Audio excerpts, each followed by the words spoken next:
got Huhi, who has nowhere to be, nowhere to go. One more auto attack, and it's going to be Elk. You can't even push that on the shot. No. Stixxay doesn't have himself a flash. He's got a not going to get the root. It's very, very tanky, but only so much. They're going to jump straight in now onto Elk, who gets the wild growth on top of him. FLICKR trying to jump in with the all-out. Elk flashes away, charmed up, taking it down. Holy guys, we're doing it. Right. Jinx. Kill Ari. No. I got Lulu. Come. Let's go. Golden Guardians, they've got themselves a lifeline. The LCS will be bringing us to a Game 3 as BLG just cannot hold the line. Golden Guardians picking up a win after that early game was a surprise, to be sure. But a welcome one. Welcome back to the Analyst Desk. This will actually be one of the very first post games that I've ever had the opportunity to break down every replay you just watched and saw the team comms. That rollout was put together from the production team, and we are going to analyze a lot of those replays and talk about what happened. Before we do, can I ask you to bring up the post game breakdown graphic? Because BLG were 5-0 by like 3 minutes. They had a 4,000 gold lead at 10 minutes into the game. Yeah. And it swung. Raz, that early game should not have resulted in that end game. The person that has to be the most frustrated is Elk. 7 deaths from the Golden Guardians bot lane from the laning phase alone in the first 9 minutes.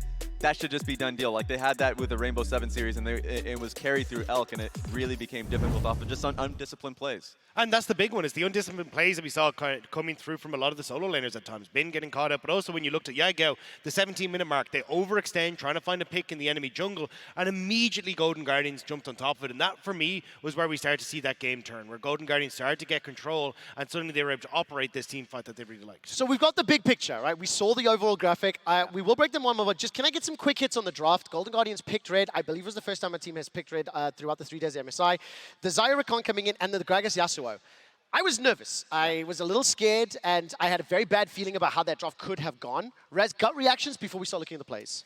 Shock. It's mostly just like the unique picks coming in from Golden Guardians. I don't know how much they practice this. It's one of those things where it's like if you're in an event like this, going up against some of the best competitions, you want to play something you played a lot. So once again, more unique picks coming from the team. But the Xayah Rakan is something that I thought was a welcoming option. I definitely think the Xayah Rakan was a good answer into something like the Vi. We were even discussing on the last desk how we are not a big fan of the Vi for that first pick because it can be responded with really well.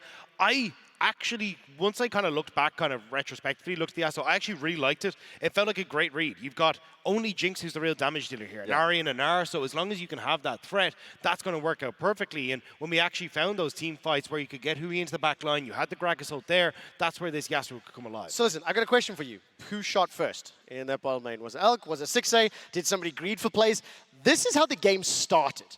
And there were a lot of cringes backstage and a lot of concerns. Dagda, this is about as bad of a game as you can have at level 1. Yeah, I mean, this was just, I'm so surprised that the level 1 went this poorly, but you can see 3 caster minions the entire time auto-attacking down. Lulu's in a great position there as well. It meant that there was always extra damage that was coming in, so despite the good level 1 that you usually see from the Xayah Rakan, Elk and On were able to turn this one around. Yeah, I like the positioning of Lulu just in case if there was a 1-for-1, Lulu can chase him down, and they were able to do that. So like, it was really bad. The one thing that I was actually, surprised in a good way is that you look at the player cams and who he was laughing throughout that, because it was like, okay, they still have like that fight left within them. They're not taking this too harshly.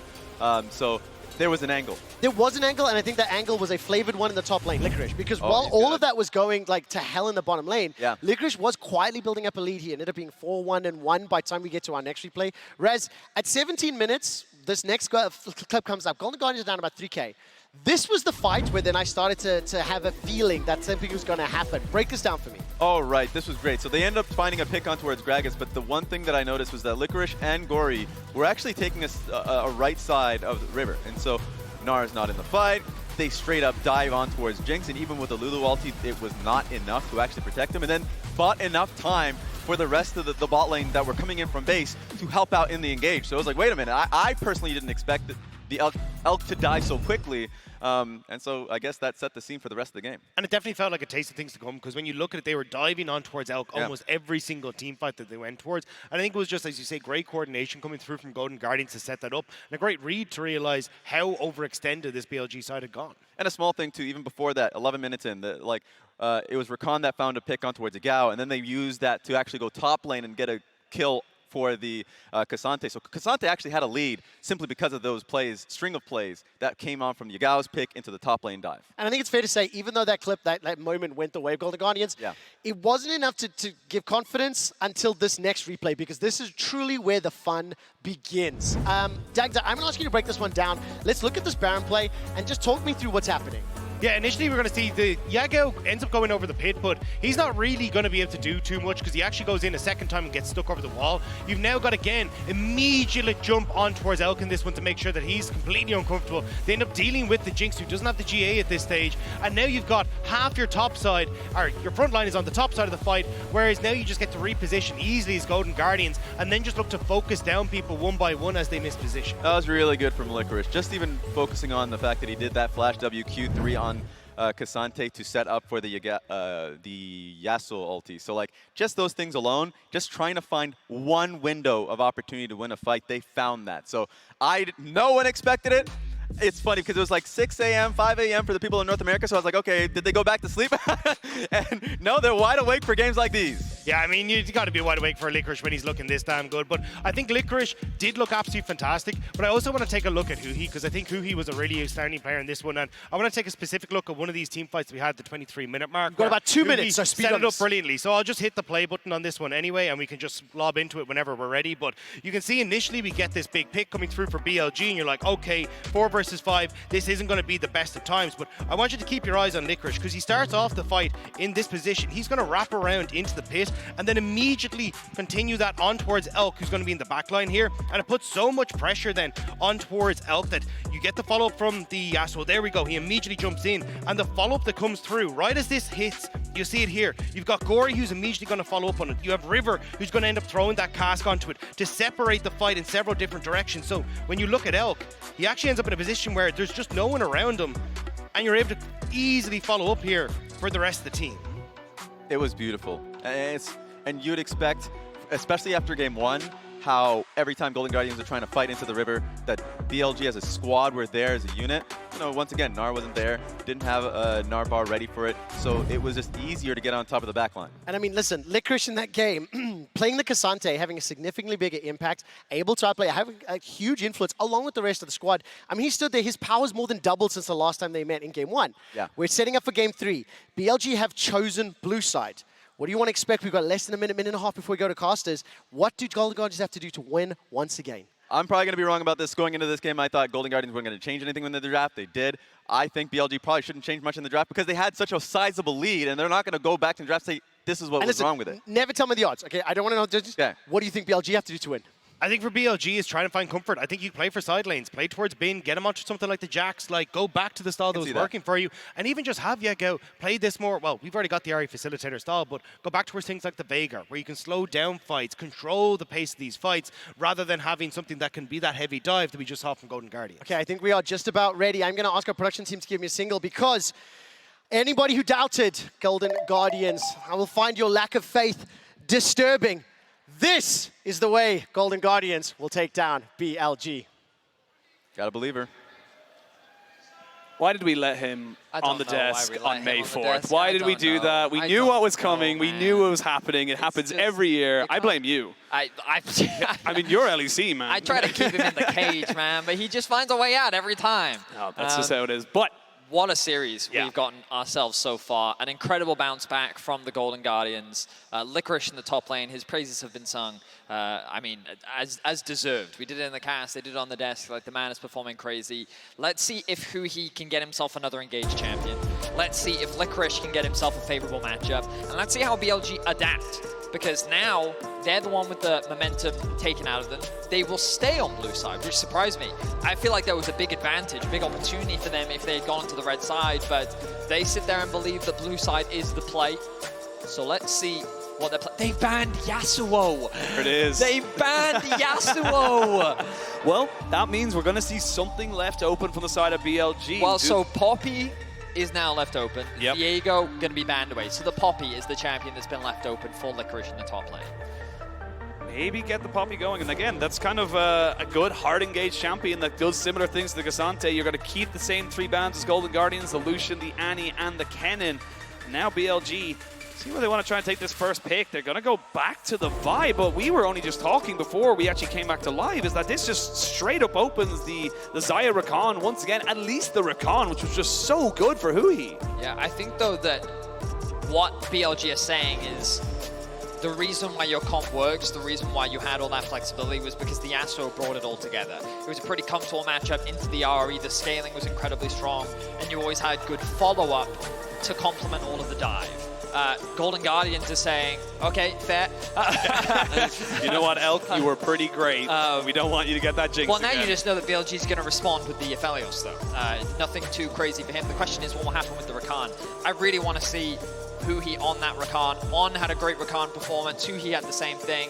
The Poppy priority lock-in perhaps dissuades BLG from going in that direction, though, because Poppy can be a real nuisance for Rakan engage. Absolutely. Get that steadfast presence up, and you are going to have so much more difficulty trying to get on top of these AD carries. But we'll see if BLG are up for the challenge. I will say that Elk has, regardless of the results of the games, been exceptional throughout every single laning phase, but it looks like the Xayah and the Rakan locked in here. BLG saying, look, we're now happy to kind of take this. I wouldn't be surprised to see Golden Guardians go for Lulu themselves and try and, you know, again, kind of hopefully have the reverse of the early game that they had happen to them. I will say, if they do go for the Lulu, though, it means that a lot of the engage responsibilities fall on top of Riven, right? He then becomes that primary engage tool, and I think that when we've seen Golden Guardians have the most success, it's when River and Huhi work together, or Huhi and Licorice work together. Morgana. You know, on Euphoria with K-Draw, I spoke to him about Morgana, and he told me that we're never going to see him pro play, trash champion, never existed. Joke's on you, Mark. The Morgana into Vi specifically is a very well-known counter pick. The Black Shield completely mitigates that engage. Also, very difficult for the Rakan to be able to proc it in terms of the knockup, so it provides good peel for the Jinx. So perhaps Morgana combined with the Poppy could be enough to make life difficult for the Rakan to follow up alongside the Vi. Absolutely, and this is just such a kind of anti-Vi, anti-Rakan composition being built right now by the side of the Golden Guardians, and it does offer a lot of support and a lot of safety to Stixxay.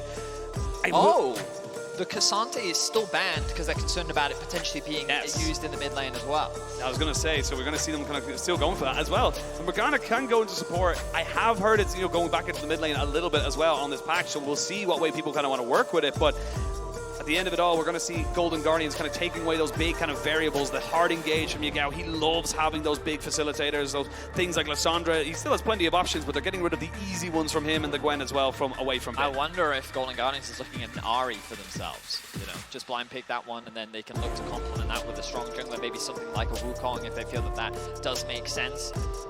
But the Lissandra ban does suggest to me that they are thinking about the Ahri, and that will be the ban that then comes through from BLG. So the mid pool going to be very different. Without hesitation, though, the LeBlanc is locked in for Gore. We saw that pick come out from him yesterday. We've seen this come out from him and in the LCS.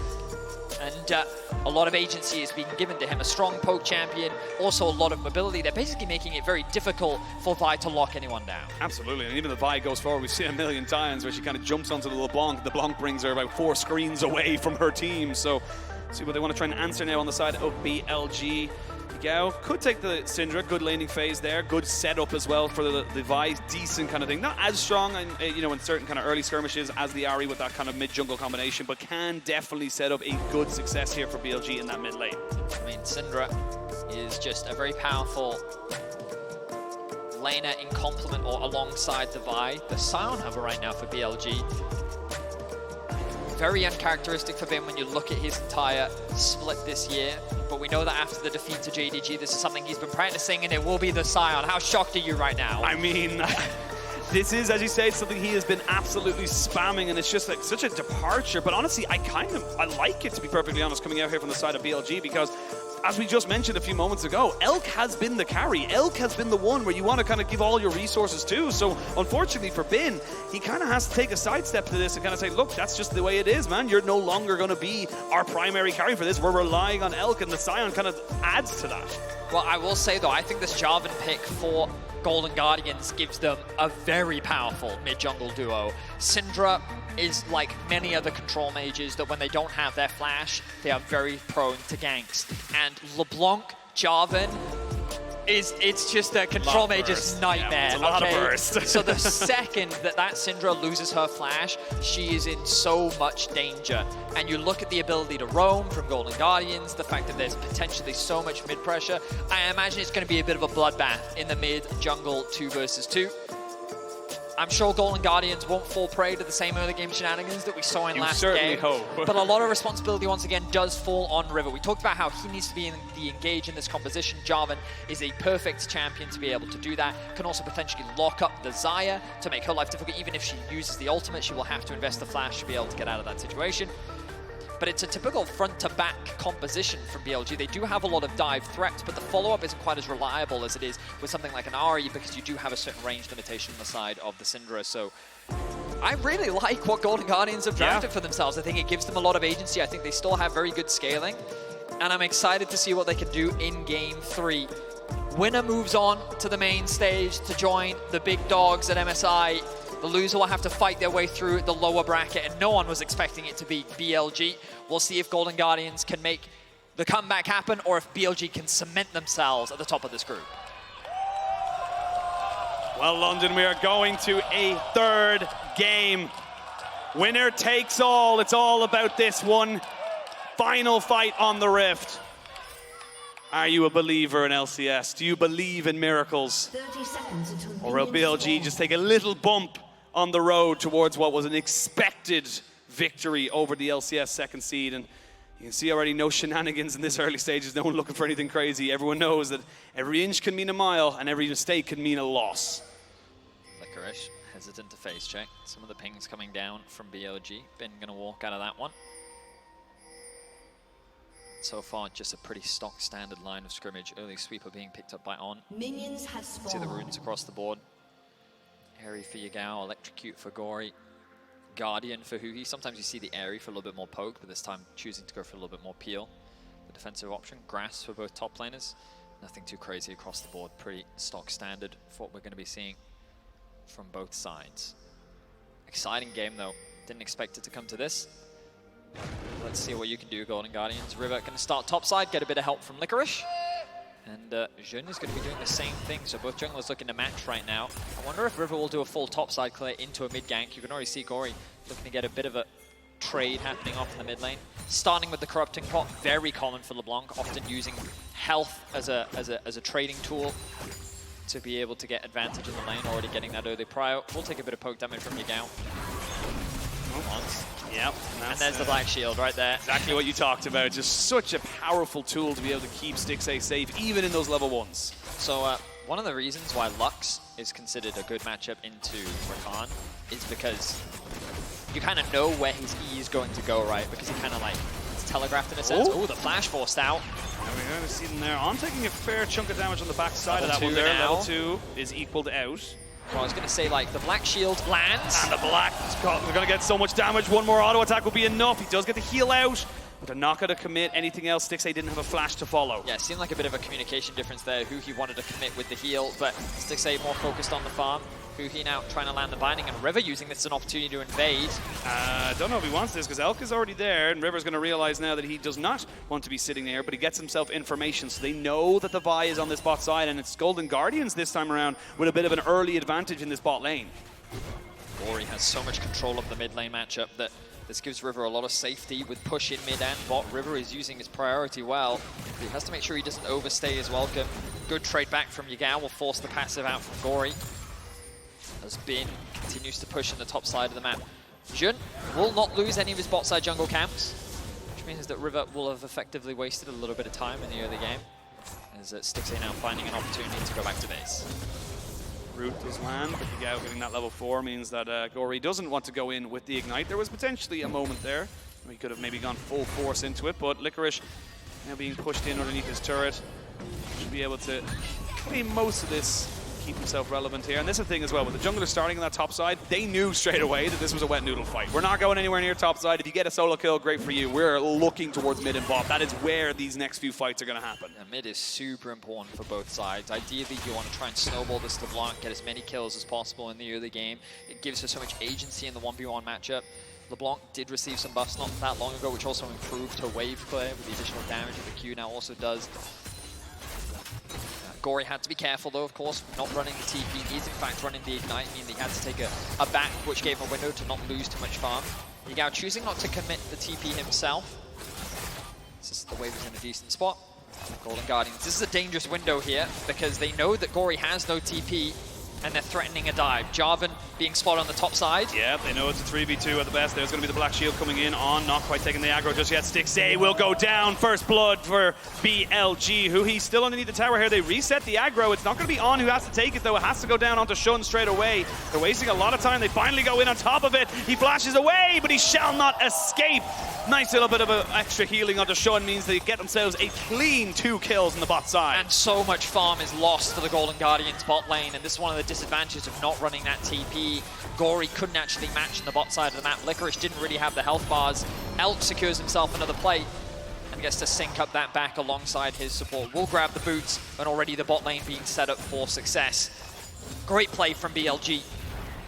And we'll see here, just a stacked wave into dive. Jungler not in a position to be able to mitigate. The spell shield comes through to limit the amount of CC. There is the traps being set down by On. Tanking that tower means that there's very little that can be done about it.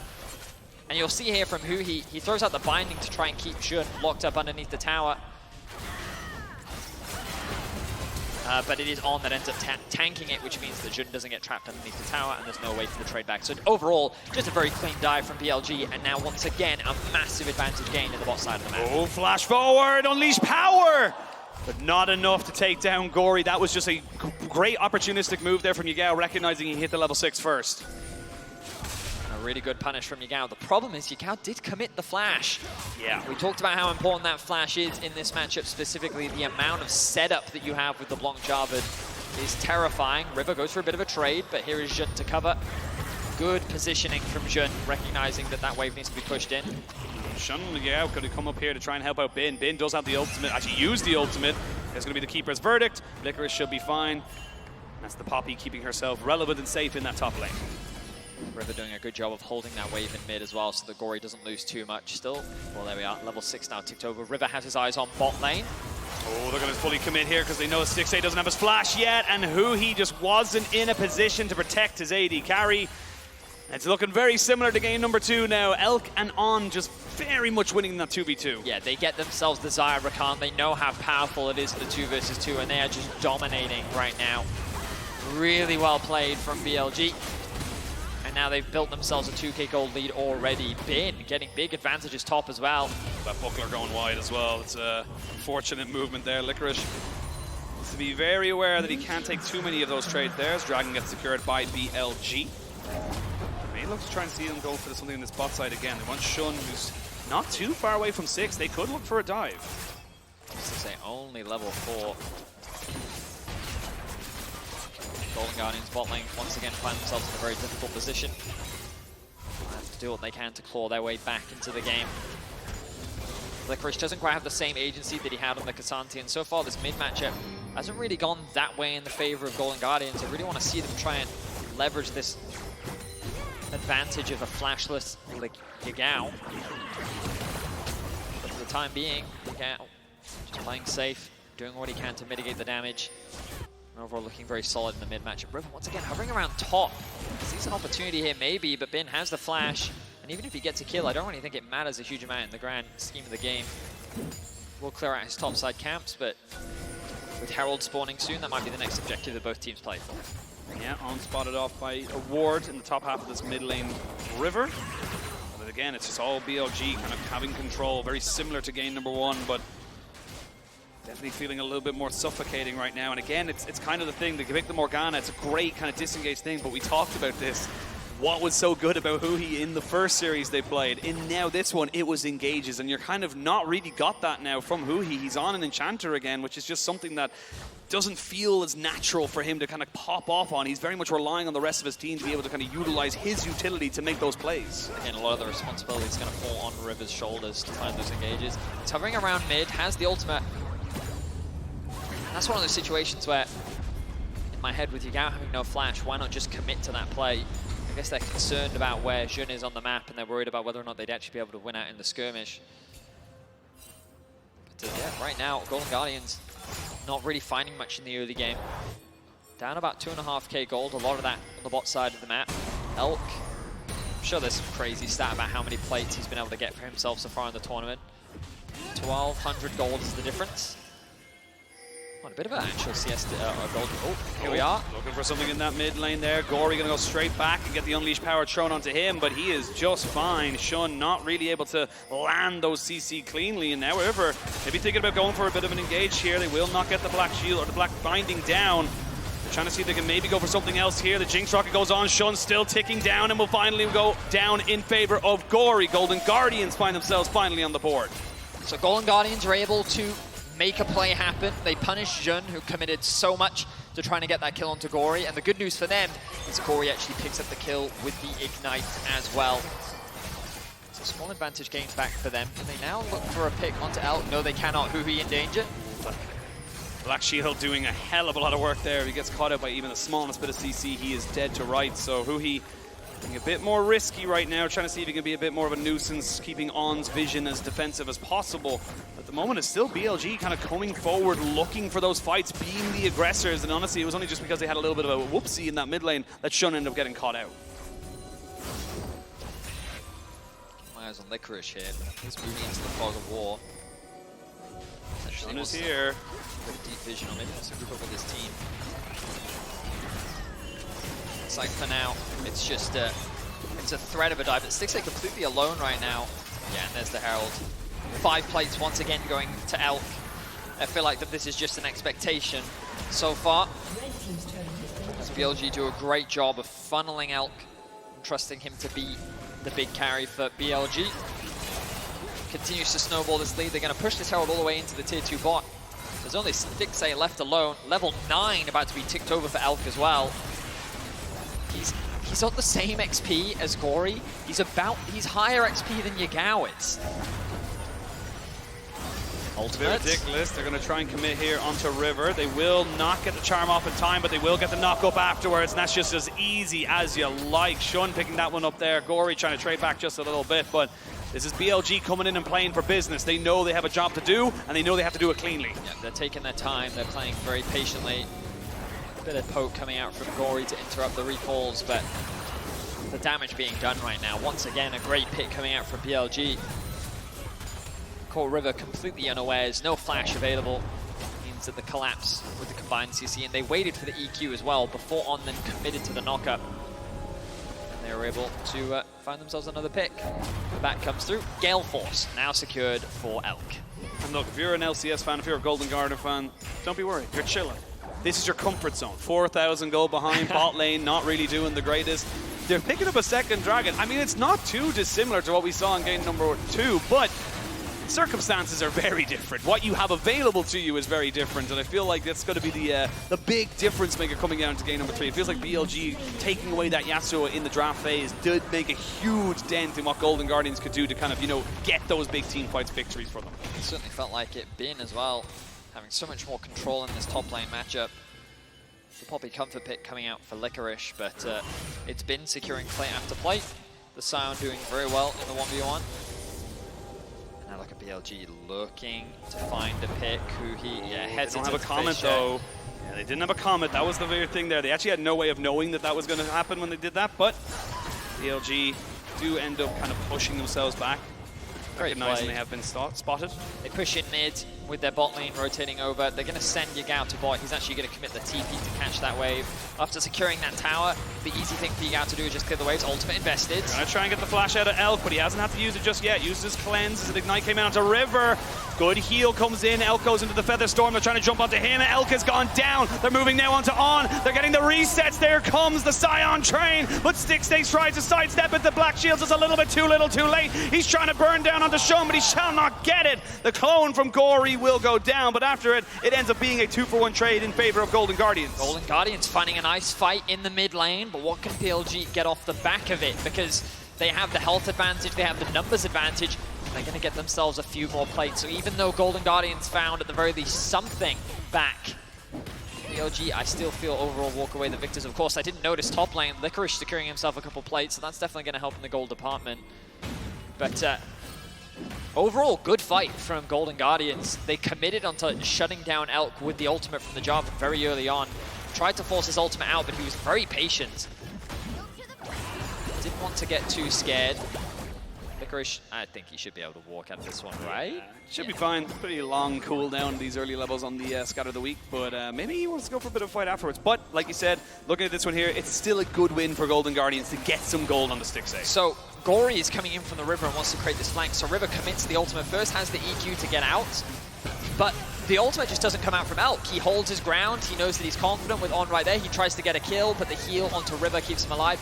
Then the ultimate comes through. Gory actually misses the R ultimate, but then is able to proc the electrocute with the Q and an auto attack. Stixace then picks up a kill onto On, but then doesn't have his flash available. So he's got to do what he can to circumvent this fight. Tries to throw his ultimate out, but Jun doesn't walk the way that he wants him to, which means it ends up just being a 2-for-1. Well, Ripchild number 2 being started up here by BLG. Should be a pretty easy secure, you would imagine. Bin kind of protecting Elk. It's who he and Stixace try to put down a little bit of damage. We've seen this gold difference of 14 presented by MasterCard quite a few times. They get a engage onto River, who does have the EQ to try and maybe get away from this, but they're fully trying to commit now onto him. The Unleashed Power doesn't finish him off. Who he going golden to try and get his ultimate off, and he will do just that. They throw in the ultimate On, not quite able to go down. The flash in, Licorice finds himself Shun, but everyone's got themselves a flash to get away. Golden Guardians thinking they maybe have an opportunity there. They're baiting there with their health bars, but nobody goes down. A very close skirmish between the two teams, but it's actually BLG that end up losing out. Flashes used from both Yagao and Jun mean that they're not going to have that available. A lot of mobility and disengage on the side of Golden Guardians means that it's difficult for BLG to lock them down in this fight. Remember, you have Licorice's ultimate still up. Gory with the insane mobility, River with the EQ, the Black Shield as well available for Hu He, on top of the ultimate that's available for the Morgana. The only downside right now for Hu He is that he does not have the stopwatch anymore. He's going to need that Zhonya's before he has that tool available. The Dragon spawns in around 1 minute and 15 seconds. Ultimates should be back up by that time. And I wonder if Golden Guardians will look for a fight. Gory's got to feel pretty strong right now. Very close to level 11, which is a nice spike for him. Getting 2 points in his ultimate. But overall, it feels like BLG mainly in control of the game. They're going to secure themselves another outer tower in top lane. Gory is hesitant, as he doesn't really have that much information on his side of the jungle. Which means he's going to have to concede this tower, wait for the wave to come into him.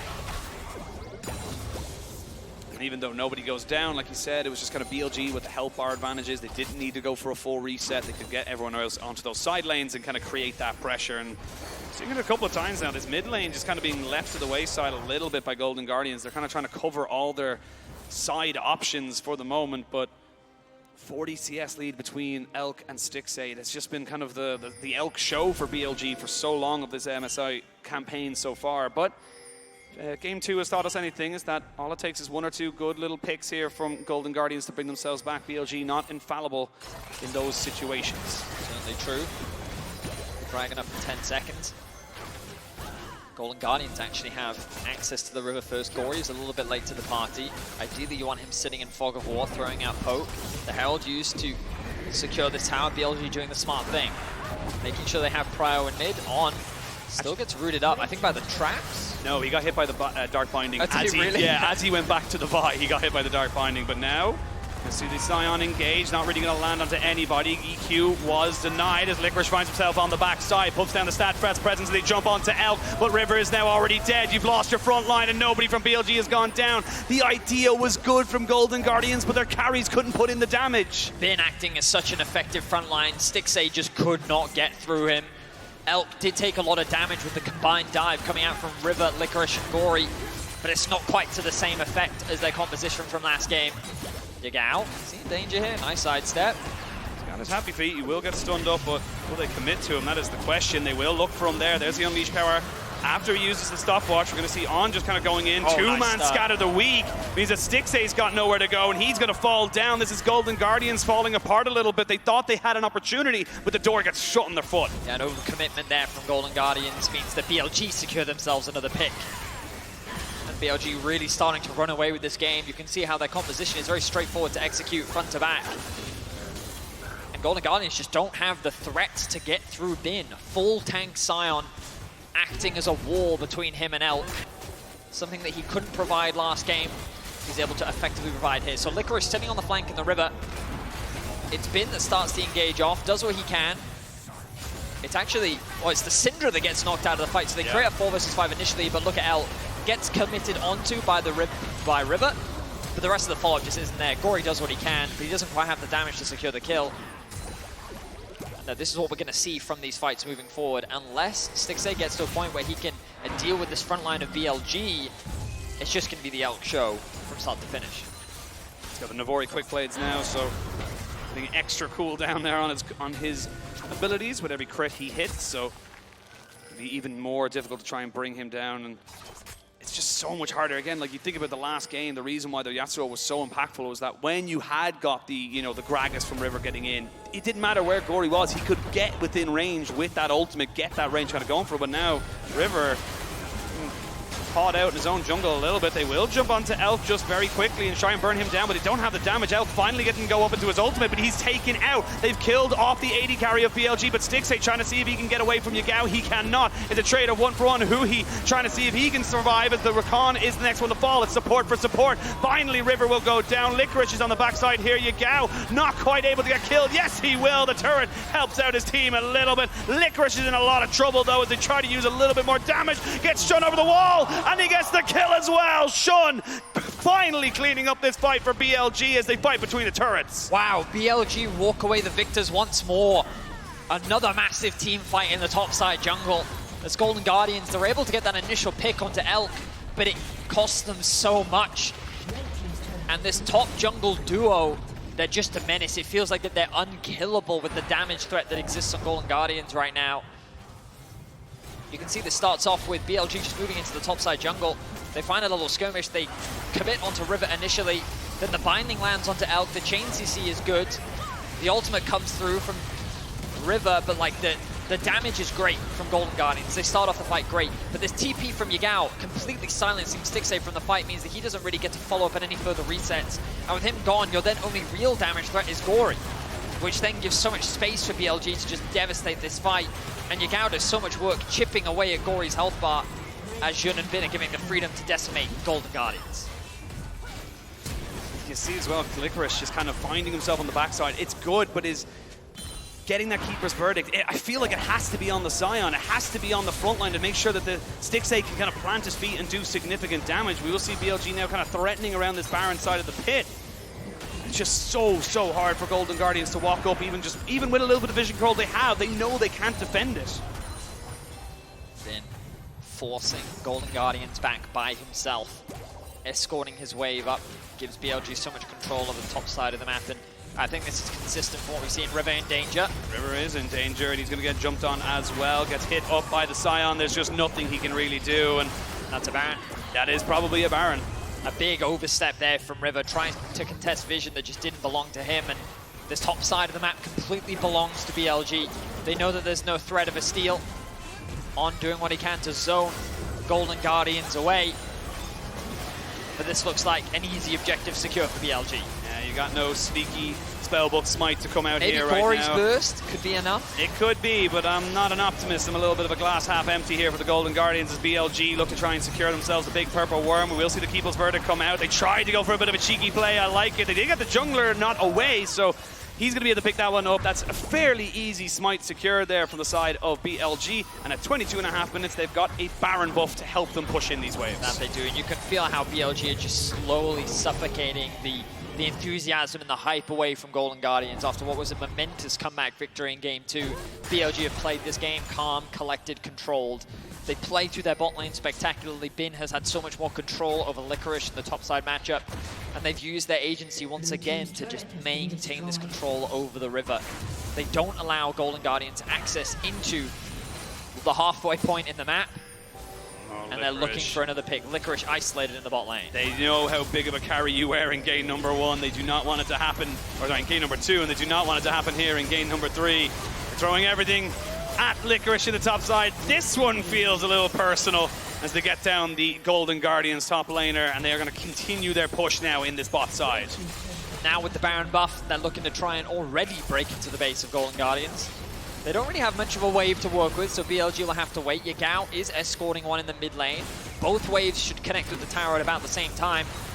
So BLG should have a very comfortable siege, and Gory not really with much wave for good damage though. Oh, fantastic damage, and dodged out on, but now he's a little bit isolated away from himself. A stopwatch for Yagao keeps him alive, but Stixxay was left all on his lonesome. Yagao will be traded back, so they do get the mid laner of BLG, but they've lost their AD carry. No one can kill the Scion. Absolutely no one can. Great dive from BLG to shut down the AD carry of Golden Guardians. The reset's coming in from River, but that's going to be 2 inhibitors 24 minutes in. BLG are dominating here in Game 3 and re-establishing themselves as top dogs of this group. They really are trying to see if they can just kind of, as I said, a little bit of a bump in the road before getting themselves to the bracket stage. A couple of question marks to really kind of come out of this one here, as they do get the knockback, and that's mean that the Xayah is no longer here. That means there's no consistent damage, so Golden Guardians might have picked the perfect target to knock away from this fight. They'll pick up on Bin is very, very tanky. You still don't quite have Stixxay here, and now El can rejoin the fight. It's a 4v2 for the moment as Huhi looks for a little bit of a flank. Stixxay finally finds himself here as they look for a little bit more. Huhi will not get his flank off as Shun gets himself right back onto that sideline. Now El can really start to throw down these feathers as Bin is just unstoppable. The fridge that is in that top lane, the Scion just beefing himself up and saying, hit me with what you got. BLG have the Nexus in their eyes. The question is, will they look to try and end? The answer is no. Dragon is available. They're going to play this one safe. The Baron wears off in 15 seconds, and the damage has been done. 2 inhibitors fall. Summoner's Bird. And Huhi, he tried to find a flank over the wall. He then flashed into it, unfortunately, which means that there was no threat onto El. He was able to really dish out damage, and you just had to watch him in that fight, how he used Bin as a literal meat shield. Yep. No one could come close to him.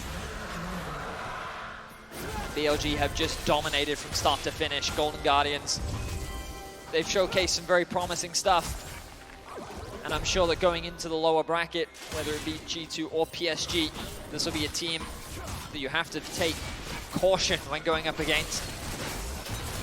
But right now, this is looking like BLG's game to lose. It looks like that BLG will be securing a spot in the main stage of MSI. Of course, they still need to close things out, but as much as I'd love to talk about the comeback chances of Golden Guardians, how do they deal with Bin? Normally, you talk about that in the context of his Jax, his Fiora, his carries in the top lane. But right now, he's just an unkillable Titan that will not be moved. A war elephant right now, just escorting Elk in to just kind of rain fire and hell upon Golden Guardians. There's going to be the flank of all flanks. They will spot it out though. FLICKR can get it, but BLG, they're not going to overcommit just yet. FLICKR needs to try and get past this vision, but I believe that ward on the Krugs is going to be the nuisance. Does he know about it? I don't think he knows about it, so we'll wait and see what they're waiting for the wave, I think. Yeah, they're waiting to try and go for it. Gory putting in a little bit of damage. Now they spot him. Now they know immediately they all start to go back on him. So your flank has turned into your death, your tomb, as the rest of BLG just descend upon you. Nothing you can do, Licorice. God loves a trier, and now he's with God. I love the idea. I love the attempt from Licorice. Unfortunately, the vision is just too good from BLG. They control the flank, they mitigate Golden Guardians' options, and now they're threatening the final tier 3 tower. Golden Guardians will do what they can to hold the line, but against Bin, he's not taking damage. He's just not taking damage. Look at him just walking forward, saying, hit me with everything, because it's not going to matter. It doesn't matter how much damage you have. It's not going to make a difference. Bin going towards a tank very off kind of, center for him, but it is looking fantastic. And BLG putting their faith into Elk, the carry that has done so well for them. Yagao takes out Stixay. River shall no longer be of this earth. It took them a little longer than they expected, but it's looking like BLG should be able to get themselves up into the bracket stage. They will join JDG and T1 and Gen G and the rest of the teams to bring themselves up into the real best-of-5 challenge. Golden Guardians holding the line for the time being on, likely to lose his life, but so will Huhi. Yeah, Licorice just seeing if he can keep Yagao away. They're just trying to delay at the moment to flash away. It's going to take a little bit longer without their AD carry. They cannot burn these health bars down, and Gory stays alive. Licorice and Gory just keeping everybody at bay and making me look very foolish. Yeah, massive props to Gory. I felt like that it was a done deal right there. His wave there wouldn't be enough, but he gets that initial pick onto Elk. And then he finds another pick onto On. So combined, Licorice and Gory keep the game alive for now. Golden Guardians not out just yet. Double super minions in each wave, though, coming in. It's going to be so difficult. They will be able to trade them back a lot, though, because you have got Stixay just kind of soaking up all of these minions, kind of getting as much gold into him as he possibly can. But Golden Guardians can't leave their baits. You would imagine BLG go for the Baron and then go for the end once everybody's up and ready to go. All right, BLG. After that small fumble at the enemy nexus, I'm just going to play it safe. Bit early. Yeah, a little bit early. Bit early there, mate. Steal very unlikely to come through from Golden Guardians. This should just melt for BLG. And just a great game 3 from BLG overall. Commanding, controlled, and just a replication of what we saw in their game 1. Fantastic river control, heavy investment in bots. Bin looking for a fight. I mean, Bin's just going straight in 1v3. They want everything there. They want to kill off Huhi as well. He will flash away. The Keeper's Verdict is good to knock back a couple of people. Bin still standing strong, still standing forward. Licorice just hasn't got a health bar. And BLG, they felt like they should have won on that last push, and they will almost certainly win on this one. Engage from River. Going for a little bit more on, actually a little bit. Yagao puts in the ultimate. Stixay is down, and they've got Gory as well. There's no more damage to be had. On sacrifices his life. Huhi is the last one left standing. And finally, BLG will take the win and bring themselves to the bracket stage. Clean performance overall from BLG. And I think that while Golden Guardians did fall short, they showed us something incredible in this best of 3. I'm excited to see them fight their way through the lower bracket. As we mentioned, there will be a still stiff competition to go through, but Golden Guardians have showed a lot of promise and definitely show that they have the potential to compete with the top dogs that the world has to offer. Absolutely. Look, it's bittersweet for the Golden Guardians, of course, but BLG took them a little longer than they probably expected to. Probably a lot of people expected them to, but they got the job done. The LPL second seed will be bringing themselves up into that bracket stage, and look, win's a win, all right? Yeah. We can get very, I'm trying to save face for BLG now. So it's like we can get very nitty-gritty with all the different stuff. They're not this, they didn't look great there, but at the end of the day, it took them 2 series, and they're in the bracket stage. And I think that when we look at BLG, some of their massive strengths. Elk is an obvious one, right? Obviously, as a player, very talented, very good. He is just the easy, high-level thing that you can highlight. I think the biggest thing is just their river control. We saw it in game 1, we see it again, the way in which they use their prio, just maintain control over the river so that they are always first on the objective. They always make life difficult for their opposition when it comes to contesting around these objectives, is I think the real standout for what makes BLG such a strong team internationally. I think that this is something that many teams at the top level will struggle to deal with. They're going to have to find ways to fight them over this vision. And it's going to be interesting to watch because I think that BLG have come in looking good, and I think that these games have been a valuable opportunity for many teams, as we've talked about in the past. That ability to warm up, get used to the stage, get used to playing at this level. For a lot of these players, they are unknown on the international stage, and I think that already they're showcasing a very high level of play. Yeah, absolutely, and I think for BLG, it was just kind of, you know what, we don't need to get anything else except for having Elk on a carry. Like, again, the fridge, the meat shield, as we mentioned, so many different ways for Bin to be just in front of him. It just worked out so perfectly, and it meant that, unfortunately, when Stixay died, or even the fact that Stixay was so far behind, he just never had the damage. Yeah, and again, I think that like Golden Guardians need to review how they can better set up and protect their bot side of the map, because it did feel like, especially in that 3rd game, there was no support for Stixay, right? He was effectively left on an island. That dive is something that I mean, BLG executed to perfection, but with no TP in mid lane, with no jungle presence, it was an easy dive for BLG to execute, and they completely shut him down. But I don't think morale should be completely low or out for Golden Guardians, as we mentioned. There's still a lot of promising things to take away, and I'm excited to see what they can do in the lower bracket run. Yeah, absolutely. I think for a lot of Golden Guardian fans and a lot of LCS fans, they probably got a lot more than they expected. I think they definitely showed up here and looked very, very solid for it. So, I mean, good, unfortunate they have to play more series, but it's only a couple more and it gives you more practice. And that's all that we kind of, you build the positives here for the LCS. Yeah, they're not here right now to defend themselves. We'll get Mark on the desk. Hey, man, I'm about to watch Europe play, so like, how are you feeling? Exactly. I casted that first Lao game, man. That was shaky. We'll that was see shaky. How they do. We are, as you can see behind us over there, setting up for an interview on stage. I'm excited to see what the players from BLG have to say because, I mean, wow, what an incredible run they've had. They did end up dropping one game. This is our first full 3 games that we've had. It's just been consistent 2-0 so far. But the playing so far delivering some really exciting league, and I'm excited to see what we can deliver as we move forward throughout the playing stage. Yeah, I completely agree. I think it's going to be interesting to see as we throw it over to stage to Yinsu, who's with Elk in the Verizon post-game interview. Thank you very much, guys. I am joined by the super carry of BLG. It is Elk, and Wendy's going to help me with the translations. First of all, I heard you're very, very excited to be here in the tournament. I know the LPL fans, they love you. They think you're great. How good does it feel to be able to pull out performances we've seen today and also yesterday and get the international fans excited about you as well? 首先，恭喜你们获得比赛的胜利，今天也是表现非常好，而且听说你们也是来到这次 MSI 也非常的激动，同时呢，有很多 LPL 的粉丝也是非常的喜欢你，所以说这次来到 MSI 的舞台上，你觉得你想要到目前为止展现给大家怎样的一个面貌？因为其实你昨天和今天的表现都是让人眼前一亮的。我觉得到现在为止，我对我自己的表现就是还没有到期待的样子吧，然后我会自己。就给状态调整得更好吧，然后可以在正赛的时候，还有在后面的比赛就打得更好，然后以更好的面貌展现给大家。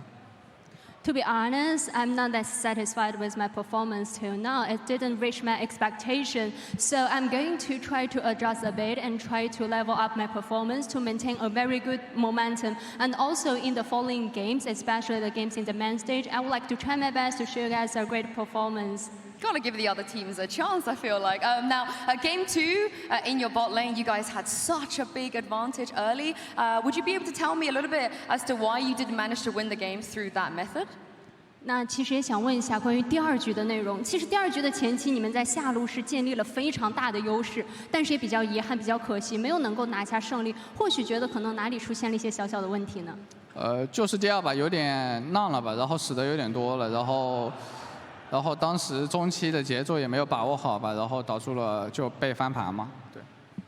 I feels like we have a rather messy game tempo in game 2, and also we got killed a couple of times. So after that, we feels like we just can't grab the pace of the mid game, and also the opponent's team just made the comeback. I do want to ask you a little bit about the emotes in the game. I saw you flash the Team WE emote, and your teammate also flashed the IG emote when they got a kill as well. Is there a particular reason that you guys use these emotes? 那也想问一下，其实你们亮的一些图标嘛，我们也有注意到艾尔克选手也有亮出我们 WE 的对标，而且其实像也有队友亮出了 IG 的对标，所以说也想问一下，可能为什么会亮出这样的一些标呢？就是亮一些就是之前待过的一些队伍的队标嘛，然后就是当时也觉得就是就在虽然他们没进，但是给他们在世界的舞台上也出现。Yeah, we just would like to show some emotes from the team that we have already played in, and also although those teams didn't manage to get into MSI, they're not on the stage, but we would like to leave some impression here. Some representation, right, for them. Lastly, as Wendy and I were coming out for the interview, there was a lot of fans in the crowd, but they were calling you "老公," right? It means husband. Why? Yeah, there we go. You can hear them say it now. Yeah. 那其实呢，我们也听到底下的观众也大喊你，就是觉得你非常的帅嘛，打得很帅，所以要喊你老公。所以说有什么样的一个感觉？你觉得是为什么？没有什么特别的感受吧。然后因为这个可能是因为之前的梗吧，然后就到现在用上了。对。To be honest, I don't have much feeling. It's just maybe because the names before, so they could just call me like that. It's a very nice name, very cute name. Thank you so much, Elk, for joining me, and congratulations on making it through to the knockout stage. And thank you, Wendy, for translating as always. We are going to head to a break, but don't go anywhere, because when we come back, we're going to be bringing you guys the featured matchup presented by Mercedes-Benz. It is G2 versus PSG Talent.